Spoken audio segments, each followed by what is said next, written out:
Ingamana, ingareo, ro rakatirama, tanakoto, tanatato katoa. Norera, ko waio, ko Harleen Hain takawingawa, ko te tumuakio te whariwanaka o atako aho. Namihi nui kia koto, norera, tanakoto, tanatato katoa. Good evening, everyone. My name is Harleen Hain, and I have the great privilege of being the Vice Chancellor here at the University of Otago, and it is my immense pleasure to welcome all of you to this inaugural professorial lecture. As many of you know, these lectures are a time of immense celebration for the university, and they also force each and every one of us to slow down just a little bit and spend an hour as part of our very busy day learning from an outstanding international scholar. It's fantastic to look out on the audience and see so many people here today from throughout the university. And in fact, I see many, many, many familiar faces in the audience. On behalf of the university, it is particularly my pleasure to welcome Chris's partner here, Jeffrey Vaughn. Where are you? Where are you, Jeffrey? Way up at the back. All right. It's very nice to have you here. The presence of important people in our professors' lives is yet another very clear signal about the value of these inaugural professorial lectures. I'd also like to warmly welcome staff and students from throughout the university, members of the general Dunedin public, our Chancellor, Dr. Royden Somerville, to each and every one of you, Nomai Haramai, welcome. Now, the first time that I had the pleasure of introducing Chris Brickell was right after his book, Mates and Lovers, was published. And in the course of assessing his application for promotion to professor, many of his referees commented on Mates and Lovers, and it was a fantastic opportunity for me to revisit why that book was so fantastic. I was absolutely delighted to read their comments, so much so that I actually want to share one of them anonymously with you this evening. So from my perspective, one of Chris's referees summed up both Chris and his book beautifully. And they said, "A great deal of scholarly publication is arcane, esoteric, and intended only for the initiated. In contrast, Professor Brickell seems to have in mind what Virginia Woolf called the common reader, which is particularly valuable when one is dealing with such a tricky subject as same-sex relations. Mates and Lovers demonstrates both Chris's industry and the fertility of his intellect." I'm certain that tonight we are all going to be treated to a bit of Chris's industry and the fertility of his intellect during his IPL.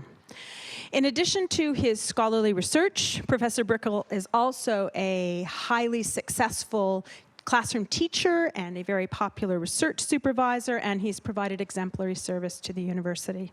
So Chris, on behalf of the University of Otago, I would like to warmly congratulate you on your very, very well-deserved promotion to professor. Ngā mihi nui ki a koe. I will now hand over to Professor Lisa Smith, who is going to tell us just a little bit more about Chris's journey to professor. Nō reira, tanakoto, tanatato katoa.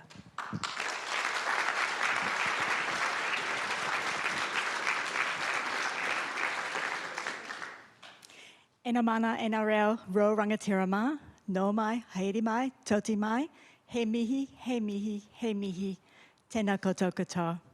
It is my honor to introduce a little bit more about Chris Brickell, Professor Chris Brickell, for his inaugural professorial lecture, Sherlock Holmes and the History of Sexuality. Now, as you might expect, Chris comes to us tonight with a most impressive academic record. He earned a double BA in 1993 in Geography and Sociology from Victoria University of Wellington.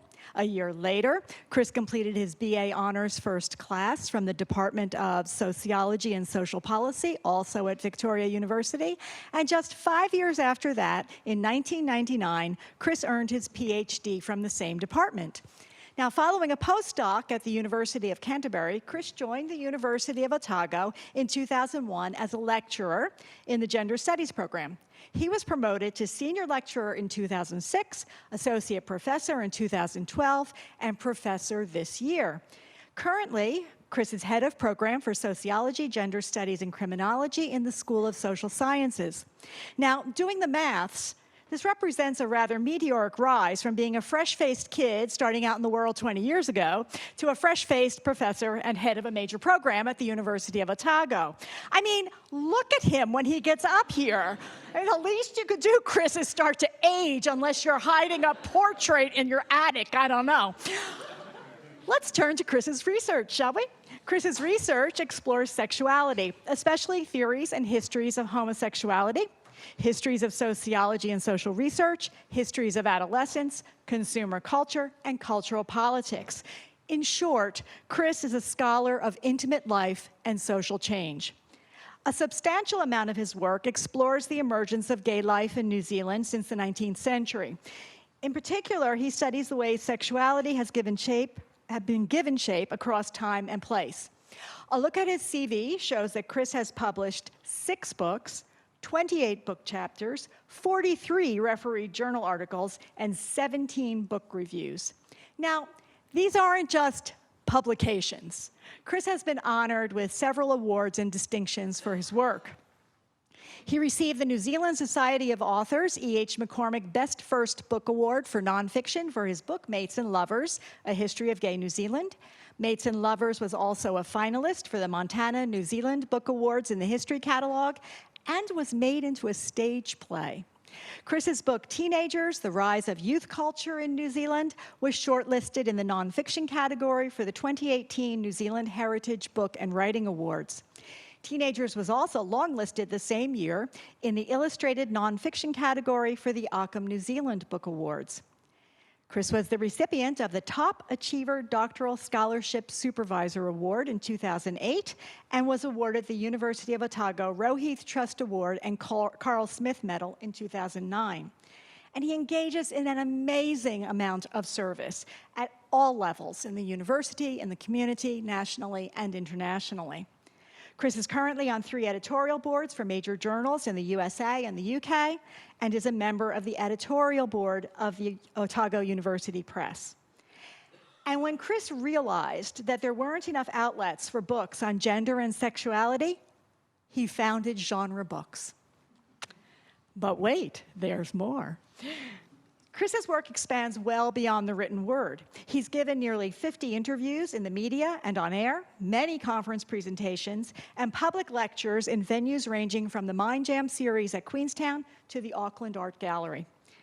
So that's the official Professor Chris Brickell.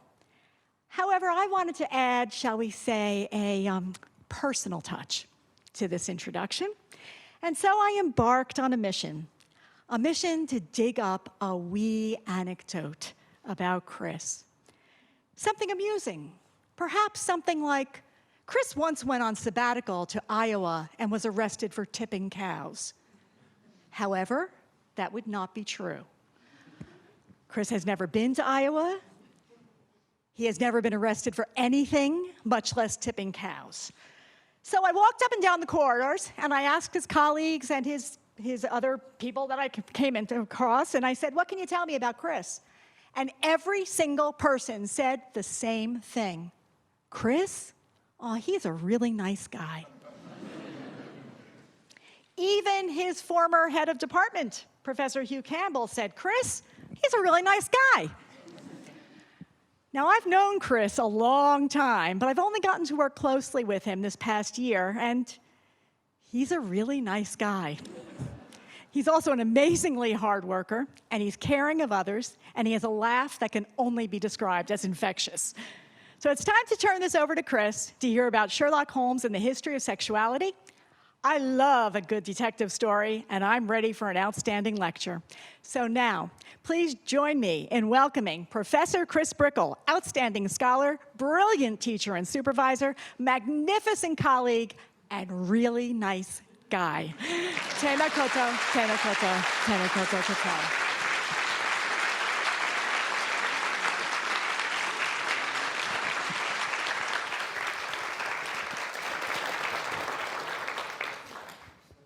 Kia kia ora koutou. I'm not sure who that was about. But anyhow, thanks everyone for coming. This is really, really cool. I'm really used to teaching in this room. We've had lots of Gender 102 classes in here, but everyone's so grown up looking out at the audience. It seems a bit unusual and slightly wrong. But that's all right. Universities are meant to challenge us, right? Today, I want to talk a little bit about my intellectual journey, and then I want to talk about the kind of detective work that you have to do when you study the history of sexuality. So I arrived at Otago in 2001, and I started working in what was then the Gender and Women's Studies program, and then became the Gender Studies program a little bit later on. And one of the things I've always enjoyed about working in gender studies is that it's such an incredibly interdisciplinary space. And I think the interdisciplinarity of it fits quite well with me because, as Lisa said, I've got a bit of geography and a bit of sociology and a bit of history, although the history I came across almost by accident, and I'll say a little bit about that. I guess I want to start with the place I grew up, which is in Waterloo, in the Hutt Valley.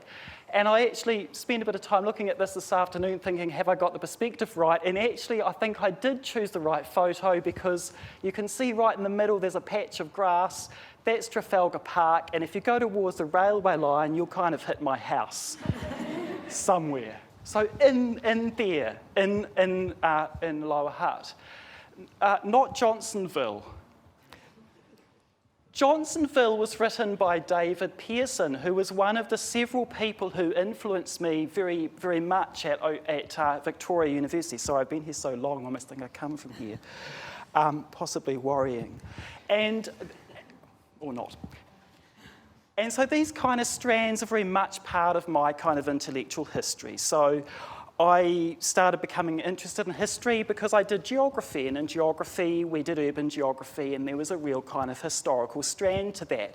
In sociology I worked with David, who's interested in the histories of communities. I worked with Claire Toynbee, who's interested in the history of family, and David Boardman, who encouraged me to do gender, and Phil Morrison in geography, who really encouraged that interest in urban history. So all of these things have kind of come together to really get me interested in thinking about history, space, community, and what this all means in terms of how we might think about eventually sexuality, although sexuality sort of came later. As I was putting this together, I realised there are some curious little kind of inspirations in my kind of intellectual journey. This one up on the right is New Zealand Yesterdays, which my parents bought when I was 13.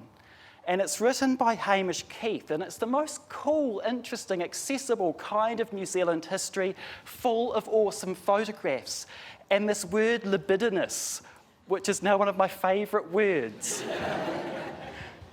Because I remember reading it when I was 13, thinking, what does that mean? Probably something rude. How interesting. And I also became very interested, partly under Claire Toynbee's influence, at looking at sociology of the family and the history of the family. And the woman on the left of this photograph is my grandma, who sadly died, but she left me a really awesome collection of photographs of her life and her friends' lives in the 1940s. And I'm going to come back and talk about the 1940s soon. Now, this is me at Victoria University. Here's David on the left. He's possibly very excited about Johnsonville, but he may have moved on by that point. Alison Kirkman, my other supervisor, and me. And then me at my parents' place sitting among some grasses, as you do, with this lovely kind of art stole. So this was in 1999. I've never worn the hat. Who else hates this hat? It's a terrible thing. It's like a pincushion in black. But anyhow, I won't ask the VC to change the hat because I know Otago's is the same. So then, I moved to Canterbury with my partner Jeffrey, and it took us a wee while to sort of get over this. Canterbury, Christchurch is so different from Wellington in a whole lot of different ways. One of them is that I actually purchased this delightful blow-up plastic cactus, which you can see in my office here, in a desperate attempt to liven up an office that looked out upon a concrete wall, as you can see there. However, it was very much more the deflating plastic green cactus, and so every week I'd go in there after the weekend as it had kind of lost all its air and had to kind of resuscitate it. So, you know, you don't have to water these things, but you need a good foot pump. So anyway, and 1919, I mean, look at that thing on the desk. What's that thing? Whenever Jeff and I watch the TV, and I always say, what's that? Is that meant to be a computer? I'm watching something from 1995 and it looks like it should have been thrown out quite some time ago. Anyway, I worked with Miles Fairburn at Canterbury University, and Miles introduced me to New Zealand political history. And so I spent a lot of time looking at the 1940s in particular, because we were trying to look at what happened with the first Labour government. And I remember things about dairy farmers, and I learned about Michael Joseph Savage and Peter Fraser, and it was all very exciting. And Miles came across as quite stern, but actually he really wasn't, not even in the slightest. And it was at this point when I thought, well, given I've got an interest in gender and sexuality, and given I've got this new interest in history, what if I put those two things together? Like, it seemed to be the obvious thing to do, right? So I sort of started looking at that a little bit as I was working at Canterbury. And then I discovered this article by Bronwyn Daly. Now, my former research assistant, Louise Pearman, is in the audience, and she knows how frustrated I have been with this article by Bronwyn. Bronwyn's really cool, incidentally. This article intrigues me because it's both right and totally wrong all at the same time. Bronwyn Daly in 2001 had started looking at the history of sexuality in New Zealand, and she suggested that often we find clues in areas that aren't wholly related to the history of sexuality. In other words, we kind of find when we start to look at the family that we might see things, or cities, city life, urban communities. We might find information about sexuality in unusual places. She says, we need to creep in sideways to explore not only the reality content of documents, but also the ways in which that reality was perceived. And I agree with her. However, when I started the gay history, I thought there were actually some giant areas where no one's really looked. And you can find bulk information as well as little bits of information. So after a few years of kind of ferreting around about this, I produced this, which has probably got one of my favourite photos in the entire world on the front cover, which I discovered at the Alexander Turnbull Library by accident in a folder labelled Men.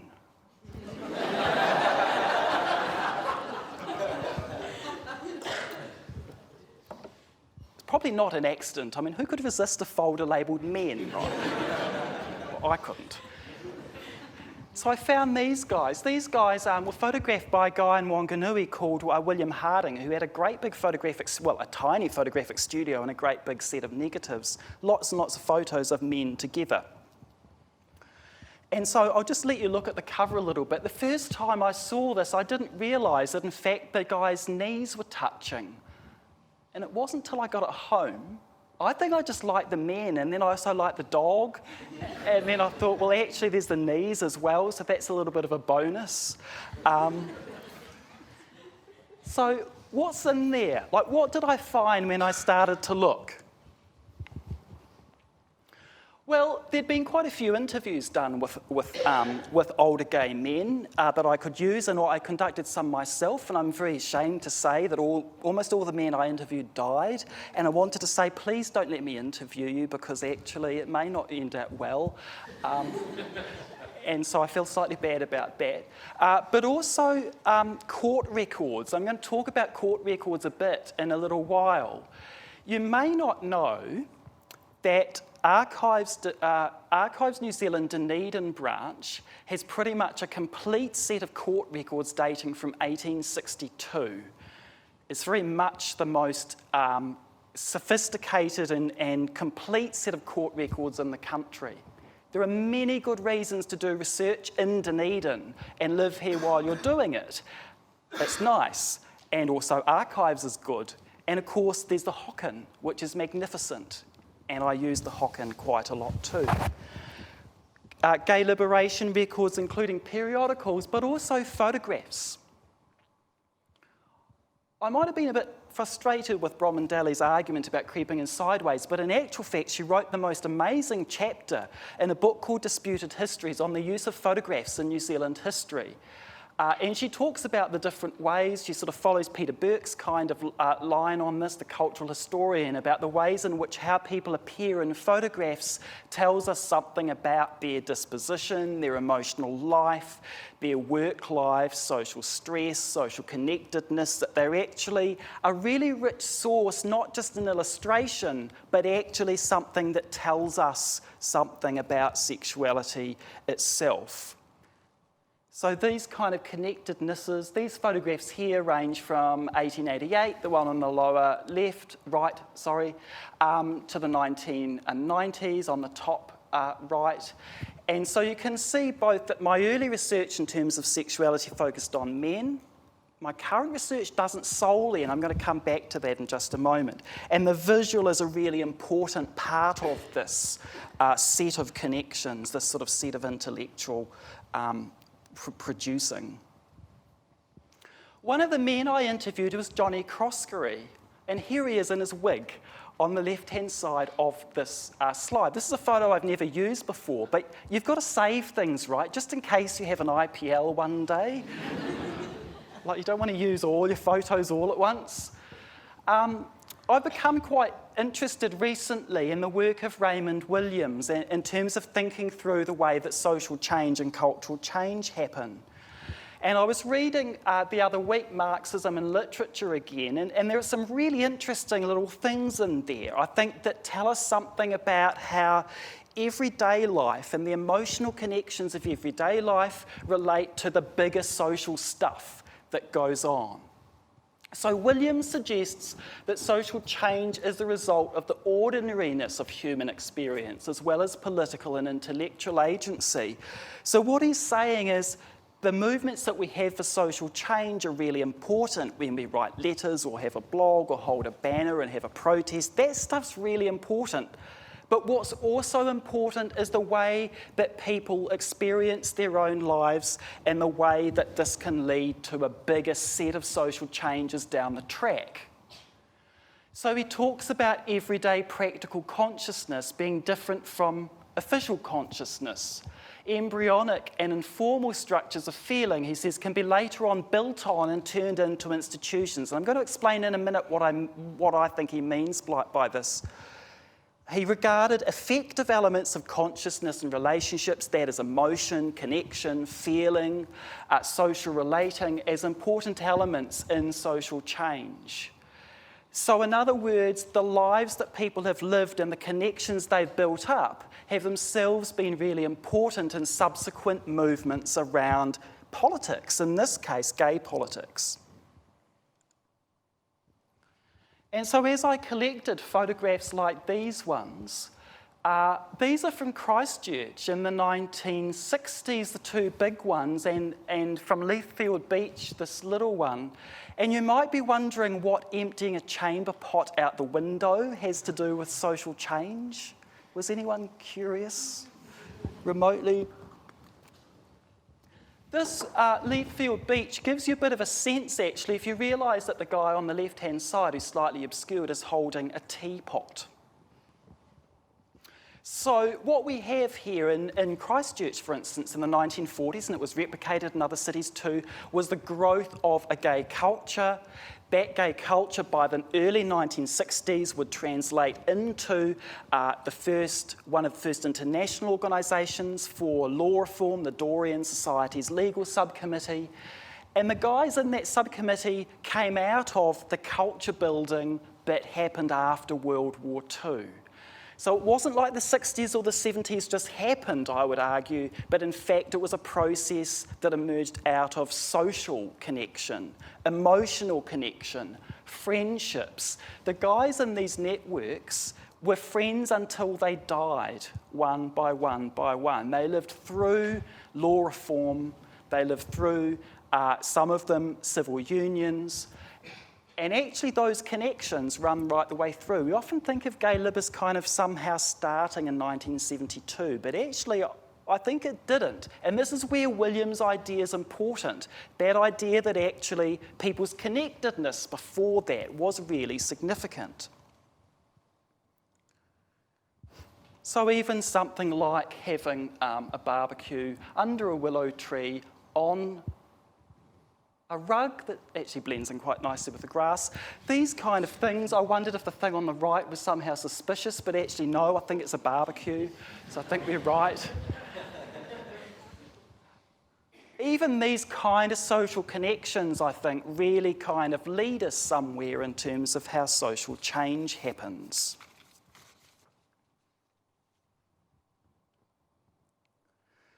Okay, now I know you're wondering where Sherlock Holmes comes in. Well, okay, this is him, or at least it might be. Sometimes doing the history of sexuality does feel a little bit like being a detective, because sometimes bulk photographs, interviews, court records give you bulk information, but sometimes they don't, and you have to sneak in sideways. And this is where Daly, I think, was right. Jared Davidson's book, Dead Letters, which the magnificent Otago University Press published just this year, has a really interesting discussion of the way that letters and other ephemera of daily life actually tap into these bigger social changes. And so Davidson suggests that fragments of everyday life steer us towards a larger and more complex story. I tell my students not to do this. Larger than what, I say. You know that thing. And so what I mean is larger than the stories themselves.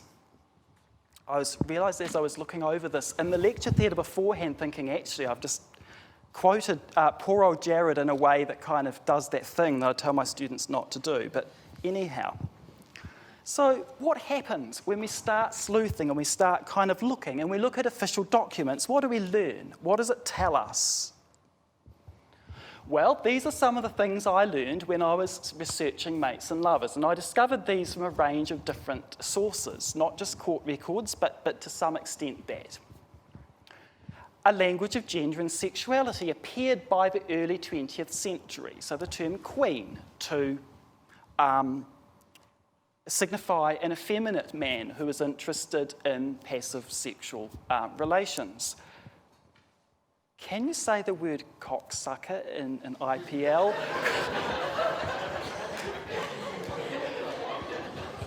Because that was another word that appeared at the turn of the 20th century. Okay, no drinks and nibbles for me afterwards, obviously.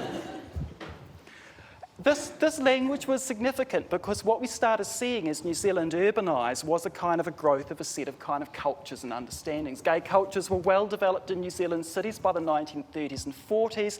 They were well developed in Australian cities 20 years earlier, but in actual fact, New Zealand cities were smaller, urbanisation,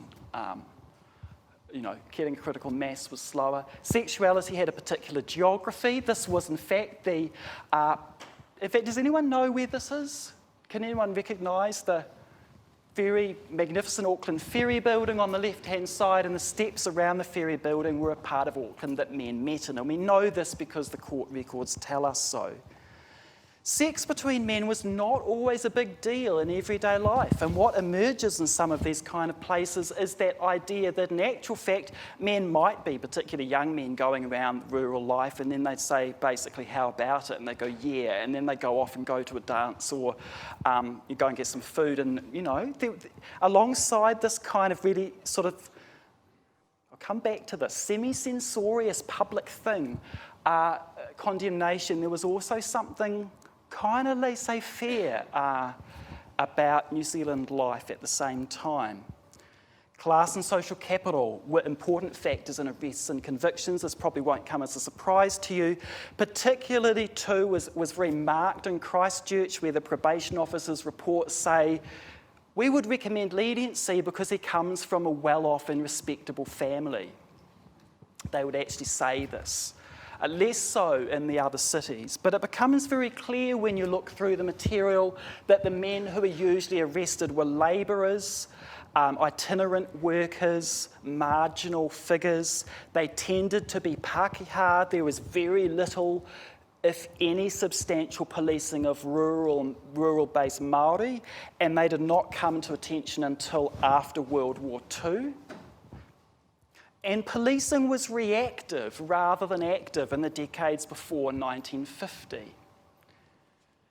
And this became quite significant in the case of a little kind of, but quite famous case I'm going to talk to you about next. In fact, police would usually arrest people when they tripped over them in alleyways, or if someone made a complaint, or if a policeman was particularly nosy and might wait outside a window and then listen through the window for like half an hour, noting down everything the guys were saying and then go, okay, it's time to arrest them now. I mean, this might sound random, but actually, over the weekend, I was reading this incredibly rare book, which of course our library has, because our library is magnificent, with its magnificent archive. It's called Harry Daly, This Small Cloud, and it's the autobiography of an openly gay policeman who worked in London during the 1920s, 30s and 40s. And one of the things that becomes really clear in Daly's memoir is that there was a certain randomness, really, as to whether police had other priorities that day, or whether they had decided that something needed to be followed up and they needed to start sort of being a bit more active, or people came to them and were quite pestering or whatever. So there was in the UK a certain randomness about policing practice, which was also viewed to some extent in New Zealand. And it helps explain this. Has anyone seen this? It was on Newsroom a few weeks ago by Steve Bronius. And Steve rang me up and he said, hey, what's all this about Sarges In? There is very much a received version of what happened to Sarges In and his lover, Leonard Holobin, which is that they were in a bedroom in a boarding house in Wellington in 1927. The police had been staking them out and then burst in and arrested them. And I couldn't work out how this was because it didn't fit with all the other policing I could find at the time. And then when I finally found the court file, I realised that the story, which was told by a family member of Sarges In's, was actually wrong. The police did not do that. In fact, Holobin went to them telling the police he'd been blackmailed by men he had had sex with who were trying to extort money. What are you going to do about it? And what the police did is they arrested him. And then he told them where Norris Davey, who later became Frank Sarges In, could be found, and so they went and arrested him as well.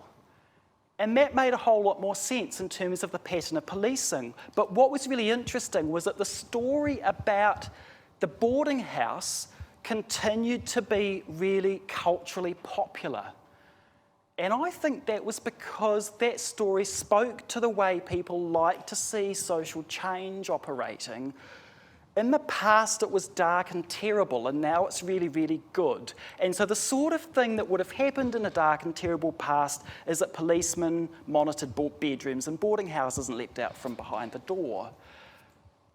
The reality was perhaps more mundane, but then I was puzzling, and I know others puzzled too, after reading Bronius's piece on Sarges In, and they said, but how would that be? How would you go and essentially dob yourself into police? In fact, others did that. They would go to police and they'd say, these guys are blackmailing me. And in one case, the blackmailer was locked up in prison. But reading Daly's memoir about London, in which in working class communities, the police were seen often as the helpers, the people you would go to complain about your neighbour or get help with some little issue that you needed help with or find directions, that they weren't seen as the long arm of the law or the oppressive state at all. So I thought this is kind of interesting. And where it takes us is needing to look at lots of different contexts in order to make sense of what it is we're seeing. Now, I want to talk to you now about Florence Lance and Joseph Triquet. These two women married in a church in Sydney in 1890 with a minister and everything. How was this possible? And what did it mean? Their relationship soured because Joseph, whom Florence called Josie, committed bigamy and married another woman in a church and everything. St Matthew's in Auckland, not the current lesbian and gay rainbow St Matthew's, but another one. And then Florence and Josie got divorced. And then Josie and Jean got divorced. What was going on with women marrying and divorcing at a time when this wasn't meant to be possible? This is the most awesome case, and it's in the most wonderful repository, which is Archives New Zealand in Dunedin. And what this case includes is this great big fat pile of papers held together by a lovely skanky old pink ribbon, anyhow, quite thick pile of papers, full of these letters that were submitted as evidence for the divorce of Josie and Florence. And at this point, when these letters were written, basically Josie was trying to get Florence back after having admitted that she had fallen with Jean, in other words, married her in Auckland when she was pretending to be going for a short holiday at a boarding house. The boarding house turned out to be the little cottage in Howick that she was setting up her other life with Jean in. You know, it's a bit like those films where people have two families, except in this case it was two households, one in Mount Roskill and one in Howick. Anyhow, and these letters in which, by this point, it was all starting to fall apart, and Josie was begging to be, to be let back into Florence's affections. And she wrote things like, "Did you miss me a little bit today, baby? You were never out of my thoughts once, and now I can cry easily," and so on and so on and so on. This case is fantastic because it actually allows us to do two things. Firstly, it allows us to draw kind of slightly overcomplicated things like this. So where I got to here is I thought I just wanted to show you the kinds of records that you can use to piece together a case like this. So it's not just that we start with the divorce records and then we kind of tease them out from there. But we've actually got a whole pile of stuff in the file, the letters which I've mentioned, Josie's letter to her doctor, the doctor's bill, which shows that Josie spent quite a lot of money consulting him. A flour mill invoice. Whoever thought a flour mill invoice would be useful for studying the history of sexuality, right? This was an invoice written out to Mesdames Lance and Triquet, suggesting they lived in their community as two women, maybe widows, don't know. The marriage certificate, of course, which marriage that took place in Newtown in Sydney, and then the divorce file of Jean Minchin and Josie Triquet, which came to light, of course, after their divorce. It contains a petition statement and a statement from Jean's sister, who basically rumbled the whole thing. I think she found a return address on a letter and then went over and accosted poor old Florence, Josie's wife, and said, "You're married to my wife, aren't you?" Anyway, these are things that happen in Mount Roskill, levering off things that happen in Howick too. I wondered, though, briefly, whether in some ways we could see the marriages and the divorces as some kind of political statement, or would that be taking things too far? We do know that Florence Lance was a phys ed teacher at St Hilda's. Why is this important? Girls' schooling, of course, was the outcome of concerted feminist efforts during the late 19th century, including in Dunedin, of course, by the most wonderful Learmonth Dalrymple, who was very important in the founding of Otago Girls. And so looking at that kind of background was interesting. Histories of women's work and financial independence. So Josie dressed as a man and went out to earn men's wages. Of course, during the 19th century, the wages that men could earn are higher than the wages of women. Incidentally, OUP's got a book coming out on women in business later this year, which looks really awesome. That's right, there's one more advertisement to come, but it's right at the very end. So you've got 20 minutes being safe from me spruiking various products of OUP. The literature on sexology. One of the things that Florence said that was the most interesting after, Josie, after Florence had accused her of being a hermaphrodite, which itself has a really interesting history, Josie said, "I am a woman, absolutely, but with the inclinations and passions of a man." If you know a lot about the history of sexology, the history of psychiatry and the literature that came out of that at the end of the 19th century and early 20th century, you would know that that harks to the idea of gender inversion. That idea that if a woman likes another woman, then there must be something of the man about her, and vice versa. Was it that the doctor led Josie to think about her sexuality in these ways? We don't know. So what we're sort of doing here is a form of microhistory. This is a random photograph from the Turnbull, by the way. I was going to use it in a book and never did, so I thought you might like it. Helen MacDonald wrote a paper in Lilith, the Feminist History Journal, called A Dissection in Reverse. And she says that microhistorians reach for their magnifying glasses and reduce the scale of analysis down to individuals or small groups of individuals, focusing on the particulars of individual lives to learn how such people lived and died within the webs of relationships that bound them to the broader culture, of which they were an illuminating part. So my argument is that these kinds of things that we might find through detective work tell us something really interesting about the way that sexuality happened more broadly. It's not just about the individuals, it's about something bigger. Even the smallest story of an individual life, I think, speaks to bigger social shifts and bigger social changes. So when MacDonald talks about an illuminating part, I think she means it, that it tells us something bigger. Now,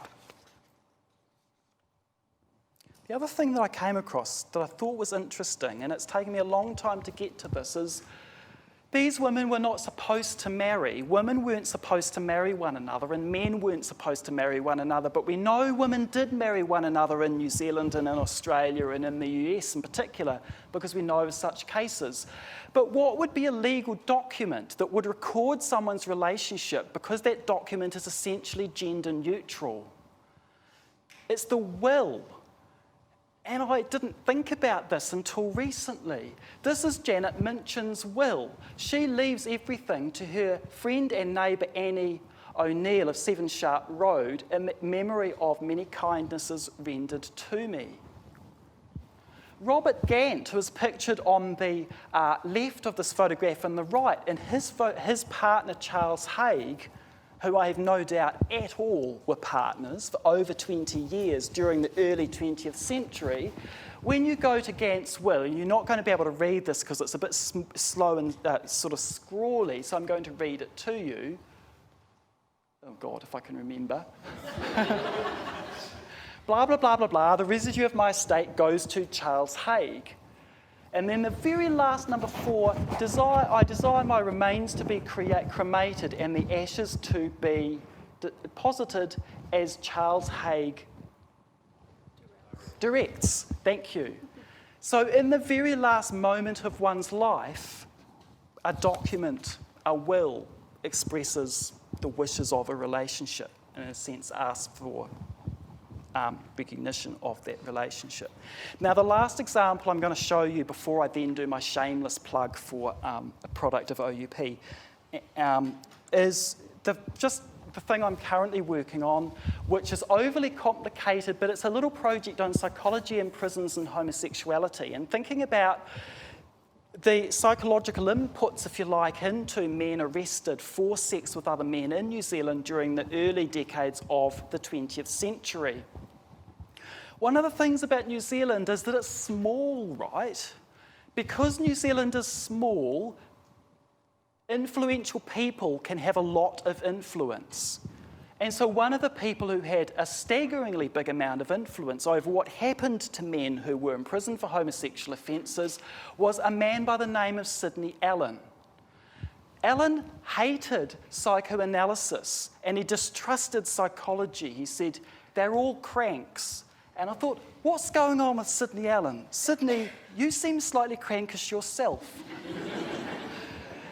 And then I realised that actually Sidney Allen was a massive proponent of moral therapy, and I found out through this most wonderful but deeply obscure document on all the history of all the New Zealand doctors prior to 1930 that Allen worked with King at our very own Seacliff Asylum. King in Seacliff was a total devotee of moral therapy. He didn't believe in drugs, he believed in exercise and fresh air and concerts and self-improvement, and the idea that if you made people cultured, they would learn to resist their baser instincts, as it were. And Allen took this to New Plymouth Prison, and he doggedly remained kind of obsessed with it. New Plymouth Prison was important because this was a prison that between 1917 and 1952, all New Zealand men convicted of homosexual offences were sent to that one prison.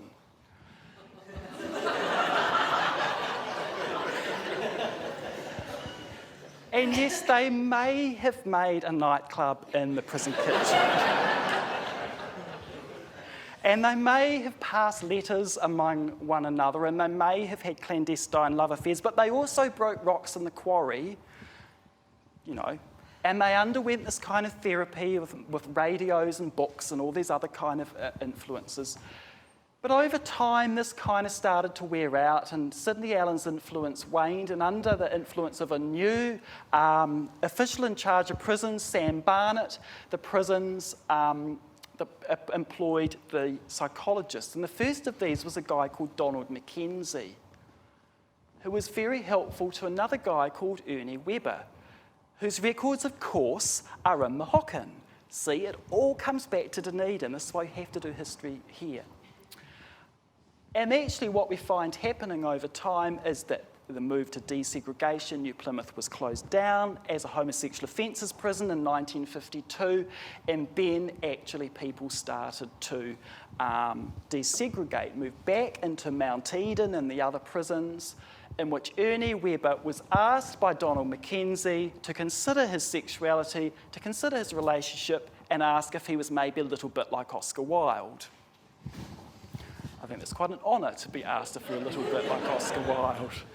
And actually Ernie said basically, yeah, nah, like sort of, but not really. And so anyway, he eventually got out. But you can see a couple of interesting things, I think. As you dig around, you can find the information in odd places, and then you do these crazy kind of charts. Jeff and I joked that actually the $600 we spent on buying Adobe InDesign was one of the best $600 we spent in our entire lives, because it lets us do these kinds of things.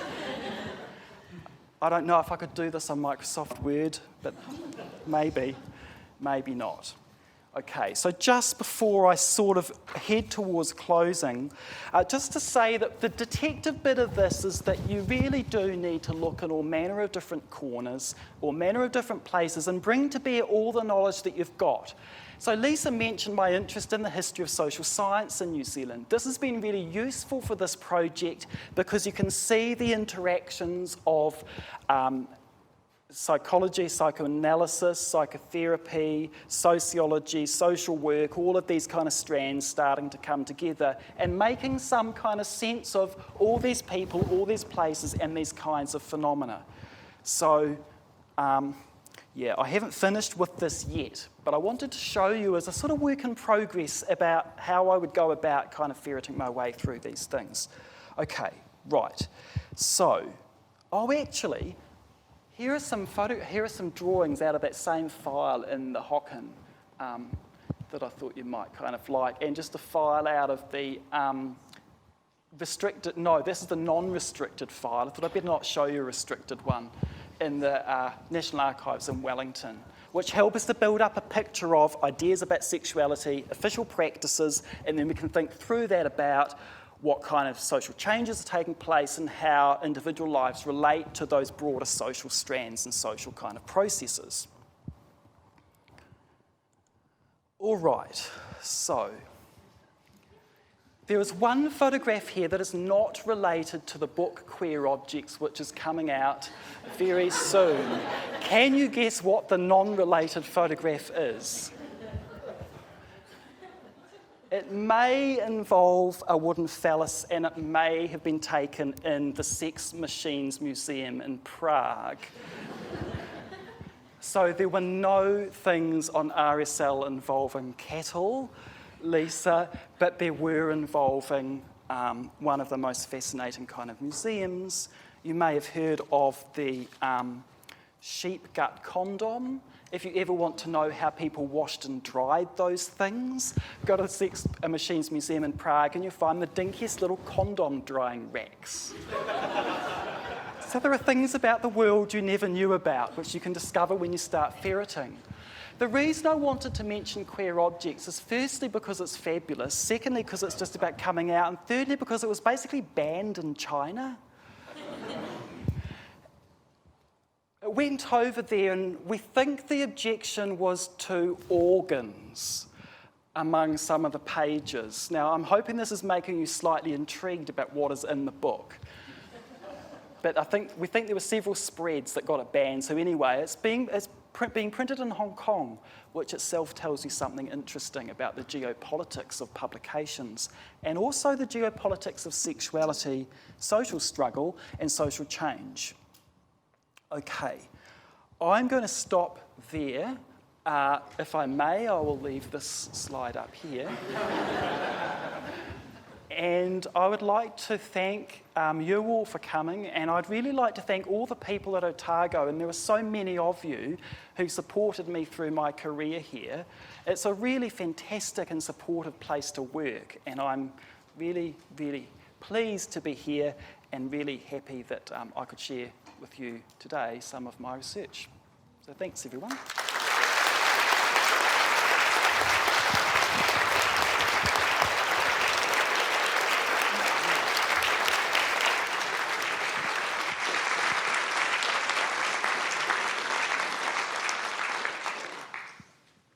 Tēnā koutou katoa. My name is Tony Ballantine. I am the Pro-Vice Chancellor of Humanities here at Otago, and I'm also a historian, and that's significant because I'll make a few comments about history in a moment.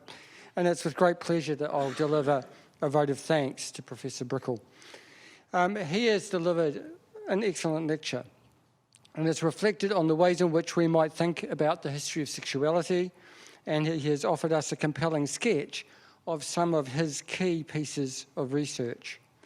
I think the kind of gendered historical sociology that he has introduced us to does very important work in the world. It helps us understand both the human dimensions of the past and the weight that is invested into cultural identities and to social categories. It has foregrounded the interplay between the private and the public. Both, I think, in those stark moments where the coercive power of the state is deployed on people who are believed to be undermining the authority of normative social relationships, but also in those more ambiguous moments and social connections that leave small but crucial traces in the archive, whether that is in the form of a comment to the police, a snapshot, or a declaration of personal commitment in a will. Professor Brickell has demonstrated some of the strategies that he has honed in his own work to show us how we might understand these archival traces. And I think he is truly excellent at teasing out their significance, both at the time and how they complicate or enrich our understandings of the past today. I think it was also fascinating to hear about Professor Brickell's own intellectual journey. stretching back to his schooling and reading as a youth. In a way, I think he's offered us 2 lines of intellectual descent, or whakapapa. The first being his teachers and colleagues, including Victoria University of Wellington in sociology, and then history at the University of Canterbury, and then, of course, his colleagues and collaborators here at the University of Otago, and I know Judith Collard is co-editor. The second line, I think, are the scholars whose work have been important touchstones for Chris, and these perhaps slightly more embedded in the talk, but Raymond Williams particularly, but also someone like the historical sociologist Geoffrey Weeks, I think. But what I think really came through in Chris's lecture were 2 features that I always think of as being absolutely fundamental to what he does. The first, and it was very, very clear, is that Chris loves archives. And he handles sources very deftly, drawing out their texture and using them to explore the complexity and the tension of the past. Now, just to make this clear, that is very high praise coming from a historian. As a rule, we often take a dim view on how other folks from other disciplines think about and handle archival materials. If you say to most historians, what is a historical sociologist, we think of them as unsubtle model builders. No offence, Chris. But Chris has a rich historical imagination and is so very deft in exploring the granularity of individual life histories and historical events that we could never accuse you of being an unsubtle model builder. Although that second last slide was quite a complex model. The second feature, I think, is Chris's amazing eye for the visual in his analysis. And I'm aware as I speak that I'm living with this behind me.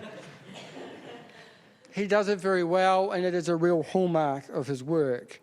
Now, if you've ever been to Chris's office here, the prominence of these 2 threads, the archive and the visual, would not surprise you at all, as his office features a striking range of objects and images, although I think the inflatable cactus didn't make it.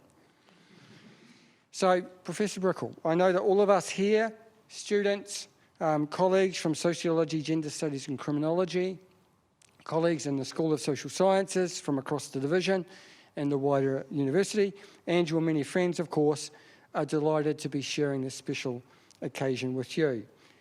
I would invite everyone to join me in thanking Chris. I have a gift to present him, but after that I would encourage you to follow us to the staff club for some refreshments. But could you join me in thanking Chris for a wonderful lecture?